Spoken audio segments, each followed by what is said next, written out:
Hello friends, तो welcome to students study point.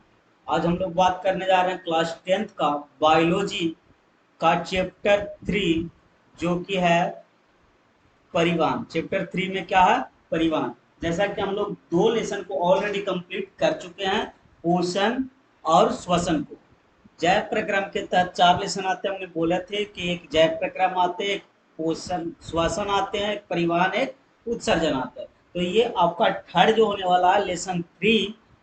तो lesson 3 का परिवहन का ऑल क्वेश्चन आंसर इस वीडियो में हम आपको प्रोवाइड करवाने वाले हैं। तो वीडियो में शुरू से लास्ट तक बने रहे, और जितने भी स्टूडेंट्स इस चैनल पे नए आ रहे हैं वो चैनल को सब्सक्राइब करके बेल आइकन को जरूर प्रेस करें। और जितने लोग वीडियो को देखते हैं, सारे के सारे लोग लास्ट में वीडियो देखने के बाद आपको कैसा लगता है वो जरूर से जरूर बताएं कि हाँ, आपको वीडियो कैसा लगा। चलिए बढ़ते हैं, क्वेश्चन को देखते हैं, एक एक करके हर एक क्वेश्चन को डील करते हैं। इससे जितने भी सवाल पूछे जाते हैं एग्जाम में, वो सारे सवाल को हम आज देखने वाले हैं इस वीडियो के माध्यम से। और ये बिल्कुल, अगर आप लोग पीडीएफ चाहिए, ये बिल्कुल फ्री पीडीएफ आपको पास उपलब्ध होगा। इस नंबर पे आप व्हाट्सअप कीजिए और इस पीडीएफ को बिल्कुल फ्री में आप ले सकते हैं।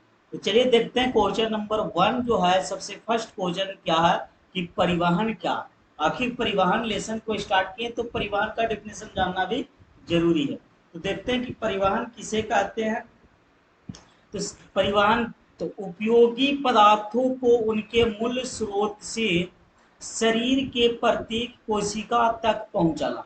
जो भी उपयोगी पदार्थ है उसको शरीर के विभिन्न कोशिका तक यानी प्रत्येक कोशिका तक पहुंचाना, तथा अनुपयोगी पदार्थ यानी जो उपयोगी लायक नहीं है एवं हानिकारक पदार्थ को गंतव्य स्थान तक पहुंचाने की क्रिया को पदार्थों का परिवहन कहते हैं। परिवहन किसे कहते हैं? तो उपयोगी पदार्थों का उनके मूल स्रोत से शरीर के प्रत्येक कोशिका तक पहुंचाना तथा अनुपयोगी पदार्थ एवं हानिकारक पदार्थों को गंतव्य स्थान तक पहुंचाने की क्रिया को हम लोग क्या कहें? पदार्थों का परिवहन कहते हैं। हाँ, चलिए बढ़ते हैं नेक्स्ट क्वेश्चन की तरफ। नेक्स्ट क्वेश्चन हमारा क्या है, देख सकते हैं। चलिए नेक्स्ट सवाल है आपका, परिवहन तंत्र किसे कहते हैं? क्या? परिवहन तंत्र। तो जीवों के शरीर में पदार्थों के परिवहन के लिए एक विशेष प्रकार का तंत्र होता है, जिसे हम लोग क्या कहते हैं? परिवहन तंत्र कहते हैं। एकदम सिंपल है कि जीवों के शरीर में पदार्थों के परिवहन के लिए एक विशेष प्रकार के तंत्र होते हैं, जिसे हम लोग क्या कहते हैं? परिवहन तंत्र कहते हैं। चलिए नेक्स्ट सवाल की ओर बढ़ते हैं। नेक्स्ट सवाल हमारा क्या होने वाला, देखिए। नेक्स्ट सवाल है आपका कि एक कोशिकीय पौधे जैसे क्लाइडोमोनस और यूग्लिना बहुकोशिकीय शैवाल में पदार्थों का परिवहन जो होता है वो किस क्रिया के द्वारा होता है? तो वो होता है विसरण क्रिया के द्वारा। किस क्रिया के द्वारा होता है? विसरण क्रिया के द्वारा होता है। नेक्स्ट सवाल की ओर बढ़ते हैं। नेक्स्ट सवाल हमारा क्या होने वाला, देख सकते हैं। ये आ गया नेक्स्ट सवाल। चलिए, संवहन बंडल क्या है? क्या सवाल है? संवहन बंडल क्या है? तो जाइलम और फ्लोएम से जल एवं खाद्य पदार्थों का स्थानांतरण पौधों के एक भाग से दूसरे भाग में होता। क्या होता? जाइलम और फ्लोएम से खाद्य पदार्थ एवं जल का स्थानांतरण पौधों के एक भाग से दूसरे भाग तक होता है, जिसे हम क्या कहते हैं? संवहन बंडल कहते हैं। क्या कहते हैं? संवहन बंडल कहते हैं। जाइलम और फ्लोएम से जल एवं खाद्य पदार्थों का स्थानांतरण पौधों के एक भाग से दूसरे भाग में होता है, जिसे हम क्या कहते हैं? संवहन बंडल कहते हैं। बिल्कुल आप सुन करके भी याद कर सकते हैं। बिल्कुल आसान आसान डिफिनेशन, इजी इजी है, तो हम एक बार में याद हो जाएगा। आप इस वीडियो को 1 से 2 बार देखिएगा, पूरी की पूरा याद हो जाएगा। चलिए देखते हैं। नेक्स्ट सवाल आपका है, जाइलम और फ्लोएम में क्या अंतर है? ये बहुत इंपॉर्टेंट क्वेश्चन एग्जाम में कई बार पूछे गए हैं। तो जाइलम देखिए, एक तरफ जाइलम और एक तरफ फ्लोएम है। जाइलम जो है वो मृत कोशिका, कैसी कोशिका है? तो मृत कोशिका है, यानी कि इसकी कोशिका जो होती है मृत होती है, लेकिन फ्लोएम की कोशिका क्या होती है? जीवित होती है। जाइलम द्वारा जल एवं उनमें घुले हुए लवणों का संवहन होता है, लेकिन फ्लोएम के द्वारा पत्तियों द्वारा निर्मित भोज्य पदार्थ का संवहन होता है। जाइलम जो है वो निर्जीव उत्तक है और ये जो है सजीव उत्तक। जाइलम की भित्ति जो होती है वो बहुत मोटी होती है, लेकिन फ्लोएम की भित्ति जो होती है कम मोटी होती है। चलिए ये चारों के चारों अंतर याद रखेंगे। सबसे पहले जाइलम में क्या होती है, मृत कोशिका, और इसकी कोशिकाएं जीवित होती है। जाइलम जो है वो जल और घुले लवणों का संबंध करता है। यहाँ से एक सवाल ध्यान से ध्यान दीजिएगा, जाइलम जो है थोड़ा बहुत कंफ्यूजन होता है कि जाइलम में क्या होता है, फ्लोएम में क्या होता है, तो ध्यान से देखिए। जाइलम तो जल से हो गया जाइलम, यानी कि जल से जल, और जल के साथ हमेशा क्या होगा, घुलित खनिज लवण, यानी कि जल और घुलित खनिज लवण का संबंध करता है। और फ्लोएम तो आखिर फल कहाँ लगता है, तो पत्तियों के पास में सबसे ऊपर लगता है, तो वहीं पे फ्लोएम का मतलब हो गया फल जहाँ लगता है पत्तियों के पास में, तो वहीं से जो भोजन तैयार होता है उसी भोज्य पदार्थों का क्या करता है, संबंध। अब यहीं पे देखे थे कि मृत है तो यह निर्जीव उत्तक है, ये सजीव उत्तक है। फिर इसकी भित्ति मोटी होती है और इसकी भित्ति कम मोटी होती है। बस इतना ही है इसका आंसर।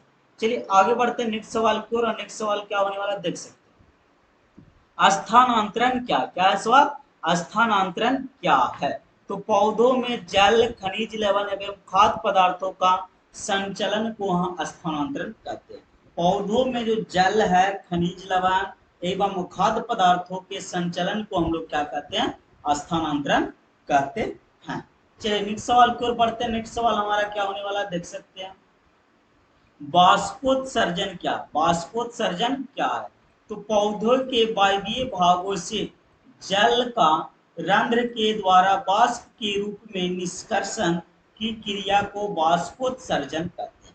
बाष्पोत्सर्जन क्या किसे कहते हैं, तो पौधों के वायवीय भागों से, किससे, पौधों के वायवीय भागों से जल का जो होता है वो रंध्र के द्वारा वाष्प के रूप में, जल जो होता है वो रंध्र के द्वारा, जो पत्तियों में छोटे छोटे छिद्र होते हैं उसे रंध्र बोलते हैं, उसके द्वारा वाष्प के रूप में निष्कासन जब होता है उसे हम क्या कहते हैं, उसी क्रिया को हम लोग बाष्पोत्सर्जन होता है। जब जल जो है वो पौधों के छिद्र जो होते हैं, पत्तियों में छोटे छोटे छिद्र होते हैं, उससे वाष्प बनने लगते हैं, तो उसे हम क्या कहते हैं, बाष्पोत्सर्जन कहते हैं।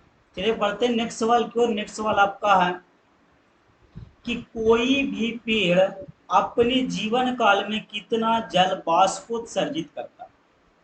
कहता कि कोई भी पेड़ जो है वो अपने जीवन काल में कितना जल बाष्पोत्सर्जित करता है, तो ये अपने भार का 100 गुना, कितना, अपने भार का 100 गुना जल को क्या करता, बाष्पोत्सर्जित करता।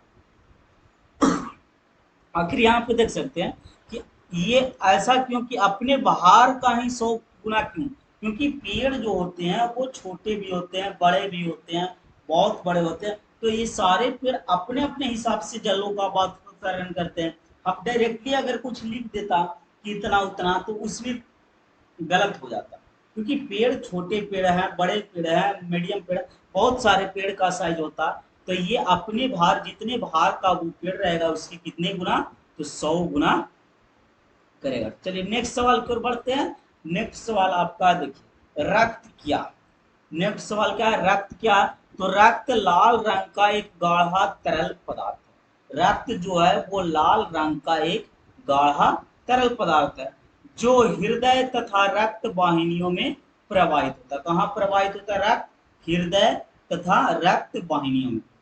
यह अपने प्रवाह के दौरान शरीर की सभी ऊतकों का समायोजन करता है, इसीलिए इसे तरल संयोजी ऊतक भी कहते हैं। रक्त को तरल संयोजी ऊतक भी कहा जाता है। ये सवाल भी एग्जाम में आते हैं कि रक्त को तरल संयोजी ऊतक क्यों कहा जाता है, तो इसी को लिख दीजिए, डिफिनेशन हो जाएगा। चलिए नेक्स्ट सवाल की ओर बढ़ते हैं। नेक्स्ट सवाल आपका क्या होने वाला देखिए। चलिए यहाँ से 4 ऑब्जेक्टिव है। रक्त का पीएच मान क्या होता है, तो 7.4, कितना होता है, 7.4। फिर नेक्स्ट सवाल आता है आपका कि अम्ल का पीएच मान कितना, तो 7 से कम। फिर आपका सवाल है कि क्षारीय विलयन का पीएच मान, तो 7 से अधिक, और उदासीन विलयन का पीएच मान तो 7 होता है। ये चारों सवाल एग्जाम के लिए बहुत ही इंपॉर्टेंट होने वाला। ये चारों सब में से कोई ना कोई एक सवाल एग्जाम में हमेशा आते हैं, हर एक एग्जाम में आते हैं, हर बोर्ड एग्जाम होता है उसमें एक न एक सवाल ये चार में से आते ही आते हैं। रक्त का पीएच मान 7.4, अम्ल का पीएच मान तो 7 से कम, क्षार रहे तो 7 से अधिक और उदासीन रहे तो 7 के बराबर। चलिए नेक्स्ट सवाल की ओर बढ़ते हैं। नेक्स्ट सवाल क्या है देख सकते हैं, ये देखिए आपका नेक्स्ट सवाल, रक्त के प्रमुख कितने घटक होते हैं? तो रक्त के प्रमुख दो घटक होते हैं, एक है प्लाज्मा और दूसरा आरबीसी, डब्ल्यूबीसी और रक्त पटिकानु। अब इस सारे चीज को हम बारी बारी ढंग से देखेंगे, प्लाज्मा को, आरबीसी को, डब्ल्यूबीसी को, रक्त पटिकानु को। तो बढ़ते हैं और देखते हैं इसको बारी बारी ढंग से कि क्या होने वाला है। चलिए सबसे पहला आ गया प्लाज्मा। आखिर प्लाज्मा क्या है? तो प्लाज्मा जो है वो हल्के पीले रंग का चिपचिपा द्रव है। प्लाज्मा क्या है? हल्के पीले रंग का चिपचिपा द्रव है जो आयतन के हिसाब से, जो आयतन के हिसाब से पूरे रक्त का करीब 55% होता है। वो पूरे अगर आयतन के हिसाब से देखा जाए तो पूरे जितने भी रक्त हैं उसके कितने परसेंट? 55% क्या होता है? प्लाज्मा होता है। अब जो प्लाज्मा में 90% क्या पाए जाते हैं? जल। प्लाज्मा के अंतर्गत अब यहाँ पे 55% है, उसमें 90% कहां से आएगा? तो ये रक्त का 55% क्या पाया जाता है? प्लाज्मा। और प्लाज्मा में जो पाया जाता है वो 90% जल होता है, 7% प्रोटीन और 9 से 10% अकार्बनिक यौगिक और 0.18% ग्लूकोज, 0.5% वसा तथा शेष जो बच गया वो कार्बनिक पदार्थ होते हैं। इतने पाए जाते हैं। ठीक है, यहाँ पे ये सवाल एग्जाम में आया है और एक ये सवाल भी एग्जाम में आए हैं कि प्लाज्मा जो होती है वो पूरे रक्त के हिसाब से यानी आयतन के हिसाब से रक्त का कितना परसेंट होता है? तो 55%। और प्लाज्मा में जल कितना परसेंट होता है? तो 90%। चलिए नेक्स्ट सवाल की ओर बढ़ते हैं। नेक्स्ट सवाल क्या होने वाला देख सकते हैं। नेक्स्ट क्वेश्चन है आपका कि फाइब्रिनोजिन रहित, फाइब्रिनोजिनित रहित प्लाज्मा जो है उसको हम क्या कहते हैं? ठीक है, तो उसको हम सीरम बोलते हैं। क्या बोलते हैं? सीरम। फाइब्रिनोजिनित रहित यानी कि फाइब्रिनोजिन रहित जो होता है वो प्लाज्मा, उसको क्या कहते हैं हम लोग? तो सीरम। अब पूछ सकता है एग्जाम में कि आखिर सीरम किसको कहते हैं? तो फाइब्रिनोजिन रहित प्लाज्मा को सीरम कहते हैं। क्या कहते हैं? सीरम कहते हैं। फाइब्रिनोजिन रहित प्लाज्मा को क्या कहते हैं? सीरम कहते हैं। यहाँ पर जो देख सकते हैं कि आयतन के हिसाब से, आयतन के हिसाब से पूरे रक्त का कितना परसेंट कोशिका पाया जाता है? तो 45%। कितने परसेंट पाए जाते हैं? तो 45%। नेक्स्ट सवाल की ओर बढ़ते हैं। देखिए नेक्स्ट सवाल आपका आ गया आरबीसी, लाल रक्त कोशिका, यानी कि आर बी और सी। ठीक है, आरबीसी। तो आरबीसी में एक विशेष प्रकार के प्रोटीन वर्णक हीमोग्लोबिन पाया जाता है। आरबीसी में एक विशेष प्रकार के प्रोटीन वर्णक पाए जाते हैं, उसका नाम क्या? हीमोग्लोबिन। हीमोग्लोबिन के कारण ही रक्त का रंग लाल होता है। हीमोग्लोबिन के कारण ही रक्त का रंग जो है वो कैसा होता है? तो लाल होता है। हीमोग्लोबिन के अणु की क्षमता ऑक्सीजन के अणु के बराबर होता है। हीमोग्लोबिन के अणु की जो क्षमता होती है वो ऑक्सीजन के अणु की क्षमता के बराबर होती है, इसीलिए इसे ऑक्सीजन का वाहक भी कहा जाता है। अब यहाँ से सवाल आते हैं एक और कि आरबीसी को ऑक्सीजन का वाहक क्यों कहा जाता है? तो आरबीसी को ऑक्सीजन के वाहक इसलिए कहा जाता है क्योंकि हीमोग्लोबिन के अणु की क्षमता जितनी होती है उतनी ही क्षमता ऑक्सीजन के अणु की होती है, इसीलिए इसे हम ऑक्सीजन के वाहक कहते हैं। चलिए बढ़ते हैं नेक्स्ट सवाल की ओर। देखिए नेक्स्ट सवाल आपका क्या होने वाला है। अब आरबीसी को देख लिए तो अब आ गई आपके पास क्या? W BC. क्या आ गया? डब्ल्यू बीसी आ गया। जैसे कि देख सकते श्वेत रक्त कोशिकाएं, व्हाइट ब्लड सेल्स, ये जो है अनियमित आकार के न्यूक्लियस युक्त कोशिका, ये जो है अनियमित आकार के न्यूक्लियस युक्त कोशिकाएं हैं। इसमें हीमोग्लोबिन जैसा कोई वर्णक नहीं पाया जाता। जैसे कि आरबीसी में हीमोग्लोबिन पाया जाता था, उस प्रकार का इसमें कोई वर्णक नहीं पाया था। इसीलिए ये जो होता है रंगहीन होता है, इसका कोई रंग नहीं होता।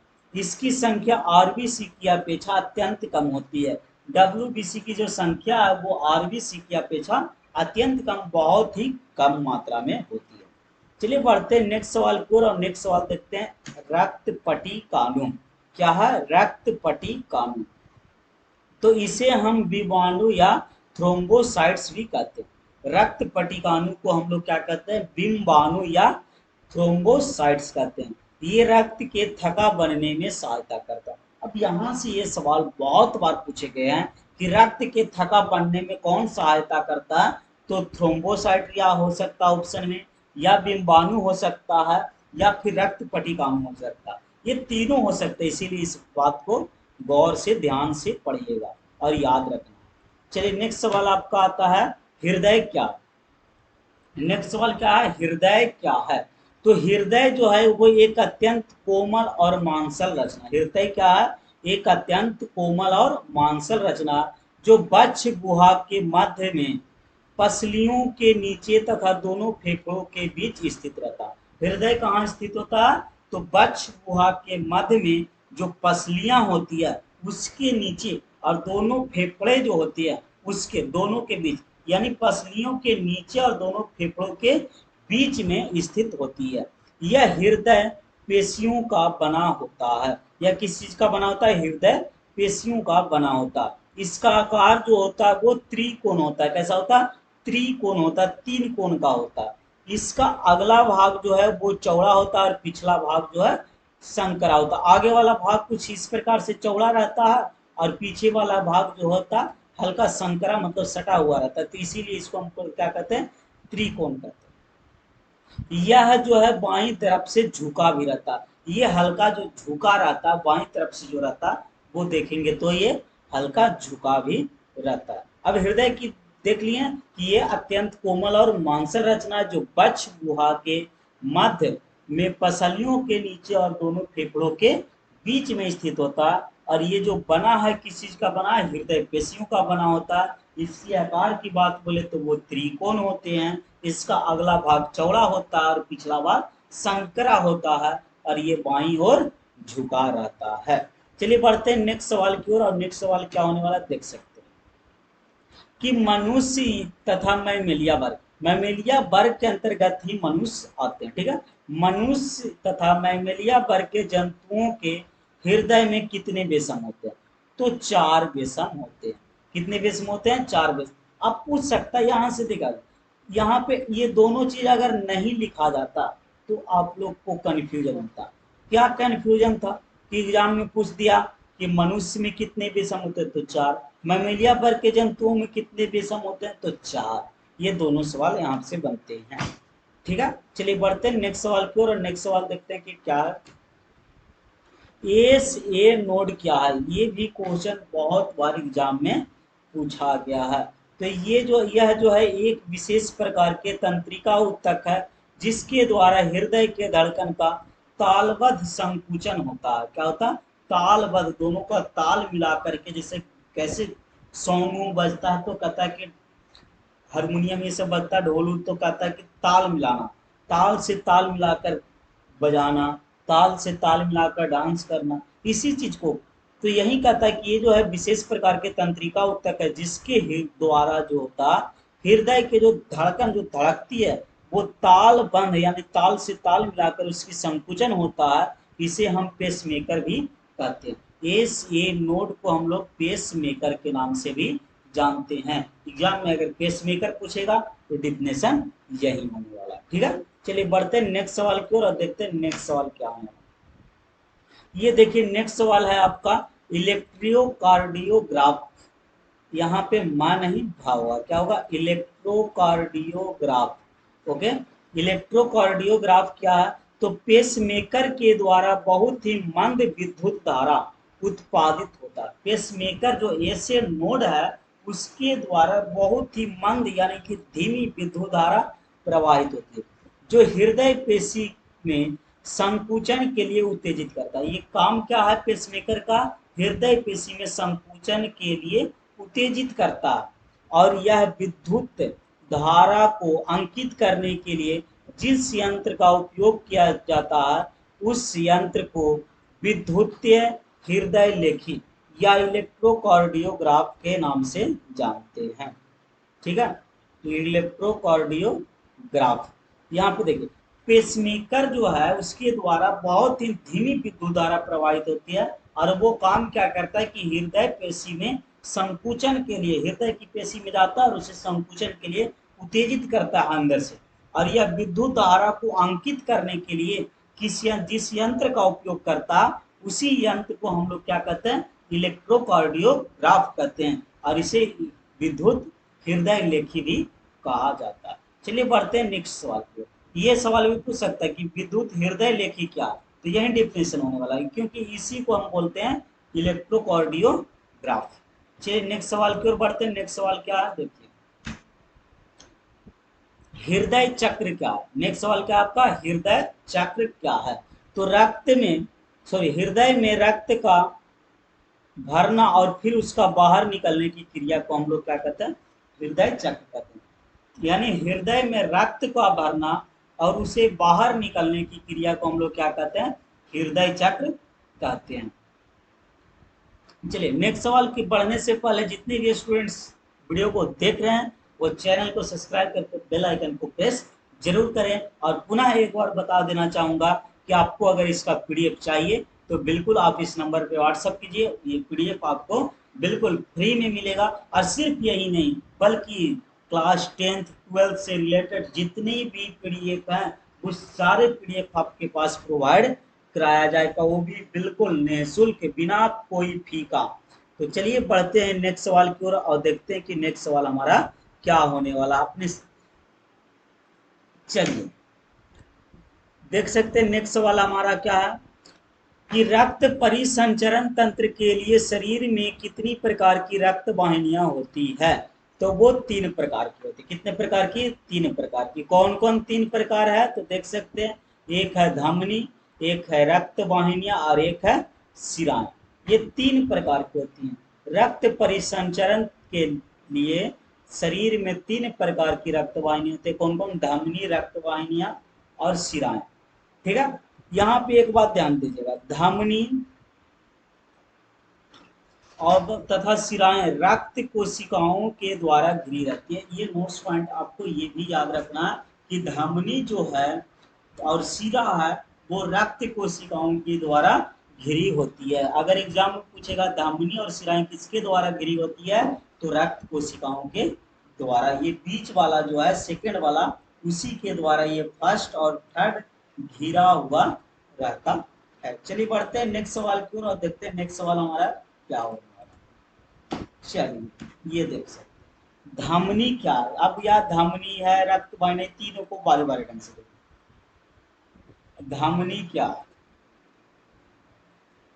तो यह जो है अशुद्ध ऑक्सीजन जनित रक्त को हृदय से शरीर के विभिन्न भागों में ले जाता है। क्या करता है कि ये जो है धमनी का काम क्या है कि अशुद्ध ऑक्सीजन जनित रक्त को हृदय के से शरीर के विभिन्न भागों में ले जाता है। परंतु फुफ्फुस धमनी अपवाद है। परंतु इसमें एक फुफ्फुस धमनी भी होती है, वो अपवाद है जो अशुद्ध, ये शुद्ध था, ये अशुद्ध या विऑक्सीजनित रक्त को फेफड़ों से हृदय में ले जाता। यहाँ पे 2 कंडीशन है कि धमनी का काम क्या है कि शुद्ध और ऑक्सीजनित रक्त को हृदय के से शरीर के विभिन्न भागों में ले जाना। लेकिन एक इसमें फुफ्फुस धमनी आती है जो कि अपवाद है, वो अशुद्ध और विऑक्सीजनित रक्त को फेफड़ों से हृदय में ले जाते हैं, वो उल्टा फेफड़ा से हृदय में जाते हैं। ठीक है, धमनी की दीवार जो होती है वो लचीली और कटावहीन होते हैं। चलिए बढ़ते हैं नेक्स्ट सवाल की ओर और नेक्स्ट सवाल क्या है देख सकते हैं कि आपका नेक्स्ट सवाल है शिराएं क्या क्या? शिराएं। देखिए शिराएं तो ये जो है अशुद्ध और विऑक्सीजनित रक्त को विभिन्न अंगों से हृदय की ओर ले जाता है। यहाँ पे दो सवाल जो आया, एक धमनी और एक शिरा। तो धमनी जो था वो विभिन्न कोशिकाओं में ले जा रहा था हृदय से, लेकिन ये जो है वो हृदय की ओर ही ले जा रहा है। कहां से? बाहर। देख सकते हो विभिन्न अंग से लेकर के हृदय तक, और वो जो था हृदय से विभिन्न अंग में ले जा रहा है। ठीक है। जो शुद्ध या ऑक्सीजनित रक्त को फेफड़ों से हृदय की ओर ले जाते हैं, और सिरों की दीवार धमनी की अपेक्षा जो होती है वो पतली होती है। ध्यान से देखिएगा, ये जो है अशुद्ध और विऑक्सीजनित रक्त को विभिन्न अंग से हृदय की ओर ले जाती है। ठीक है। और रक्त जो शुद्ध या ऑक्सीजन जो रक्त है, ऑक्सीजनित रक्त जो है उसको फेफड़ा से हृदय की ओर ले जाती है, और शिराएं की दीवार जो होती है धमनी की अपेक्षा क्या होती है? पतली होती है।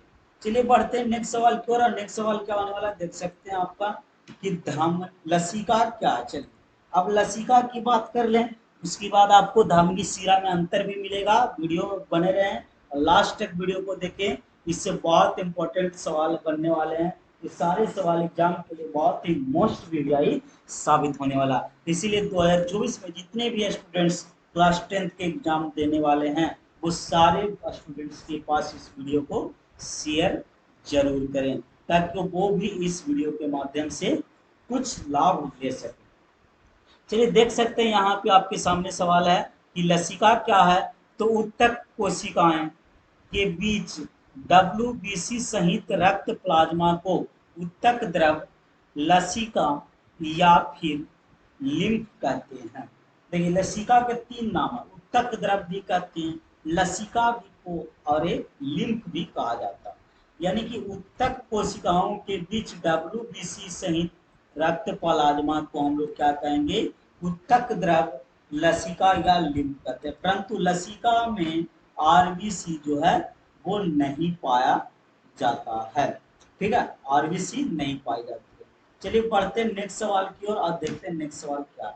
रक्तचाप क्या? ये एग्जाम के लिए बहुत ही मोस्ट वीडियो साबित होने वाला, और ये एग्जाम में पूछे जाते हैं, और इससे ऑब्जेक्टिव टाइप सवाल भी बन जाते हैं। तो महाधमनी एवं उनके मुख्य शाखाओं में रक्त प्रवाह के दबाव को रक्तचाप, रक्तचाप का डिफिनेशन यहीं तक कंप्लीट हुआ कि महाधमनी एवं उनकी मुख्य शाखाओं में रक्त प्रवाह के दबाव को रक्तचाप कहते हैं। आगे देखिए कि रक्त पर दबाव निलयों से उत्पन्न होता है। रक्त पर दबाव जो होता है वो किससे उत्पन्न होता है? तो निलयों से। इस दबाव को सिस्टोलिक प्रेशर कहते हैं। इस जब दबाव जो पड़ता है निलयों से, उसे हम क्या कहते हैं? इस दबाव को तो सिस्टोलिक प्रेशर कहते हैं। और सिस्टोलिक प्रेशर का जो है 120 mm पारे के स्तंभ के द्वारा उत्पन्न दाब के बराबर होता है। सिस्टोलिक प्रेशर का मान कितना होता है? 120 mm होता है। अब यही सवाल एग्जाम में पूछते हैं कि रक्तचाप में सिस्टोलिक प्रेशर का मान होता है तो 120 mm पारे स्तंभ के होता है। ठीक है। इसी तरह निलयों के शिथिलन के समय रक्त जो है अलिंद से निलय में प्रवेश करता है। कहां से? अलिंद से निलय, रक्त अलिंद से निलय में प्रवेश करता है, और डायस्टोलिक प्रेशर जो 80 mm पारे स्तंभ के द्वारा उत्पन्न दाब के बराबर होता है। यहाँ पे दो चीज आते हैं, ये दोनों को देखिएगा। एक आता है सिस्टोलिक प्रेशर जो कि 120 mm पारे के बीच होती है, और एक आता है डायस्टोलिक प्रेशर, ये होती है 80 mm पारा। अब यहाँ से देखिए अगर ये दोनों को डिवाइड किया जाता है तो मनुष्य का रक्तचाप पूरी तरह से होता है। एक स्वस्थ मनुष्य का रक्तचाप होना चाहिए, वो क्या होना चाहिए? तो 120/80 होना चाहिए। यहाँ से तीनों सवाल जो कवर किए हैं वो तीनों एग्जाम में पूछे गए सवाल है। कौन कौन? तो सिस्टोलिक प्रेशर का मान कितना होता है? तो 120 mm पारे स्तंभ के बराबर। और डायस्टोलिक प्रेशर की बात बोले तो 80, और अगर पूछे रक्तचाप का मान तो होता है 120/80। चलिए बढ़ते हैं नेक्स्ट सवाल की ओर, और नेक्स्ट सवाल को देखते हैं क्या होने वाला है। आपका नेक्स्ट सवाल है कि रक्तचाप को किस यंत्र के द्वारा मापा जाता है। रक्तचाप को किस यंत्र के द्वारा मापा जाता है?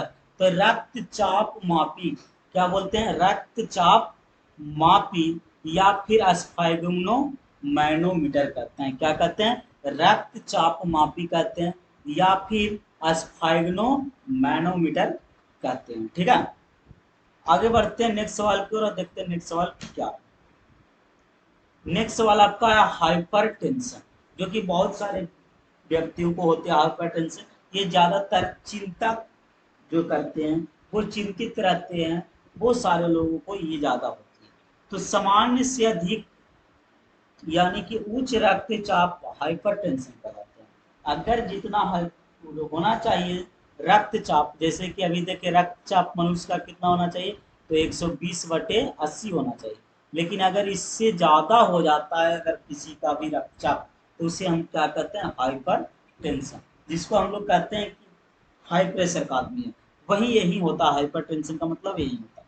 हाइपर टेंशन किसी रोग, मानसिक चिंता, उत्सुकता आदि से संबंधित हो सकता है। हाइपरटेंशन है जो एक प्रकार का बीमारी हो जाता है। क्या होता है? एक प्रकार की बीमारी हो जाती है जो कि मानसिक चिंता या फिर उत्सुकता आदि से संबंधित हो सकता है। यानी किसी चीज के बारे में बहुत चिंतित रहने के वजह से हो जाता है, या फिर किसी चीज को जानने के लिए उत्सुक रहते हैं, इसे भी हाइपरटेंशन हो जाते हैं।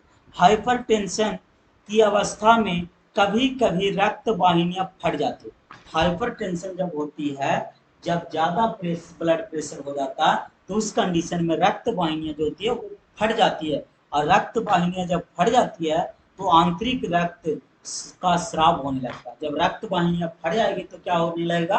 आंतरिक रक्त का स्राव होने लगता है, जिसके कारण हृदय घात भी हो सकता है। और जब हृदय घात होगी तो वो व्यक्ति, जिस मनुष्य का होगा, वो व्यक्ति मर भी सकता है। ठीक है, चलिए अब बढ़ते हैं नेक्स्ट सवाल की ओर। नेक्स्ट सवाल क्या होने वाला देखिए।